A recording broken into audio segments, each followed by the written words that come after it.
முருகனை கூப்பிட்டு முறையிட்ட பேருக்கு முற்றிய வினை தீருமே. உடல் பற்றிய பிணியாருமே வாழ்க்கை முற்றிலுமே நலம் பெற்று இனி தூரமெத்த இன்பம் சேருமே. அப்பன் முருகனை கூப்பிட்டு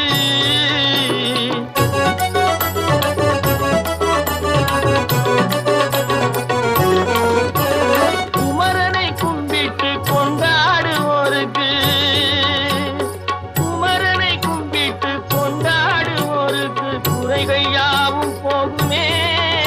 அவர் குடும்பம் தழை போகுமே. குமரனை கும்பிட்டு கொண்டாடுவோருக்கு குறைகள் யாவும் போகுமே. அவர் குடும்பம் தழை போகுமே. சமர வேலாயுதம் பக்க துணை கொண்டால் சகல பயம் நீங்கும்.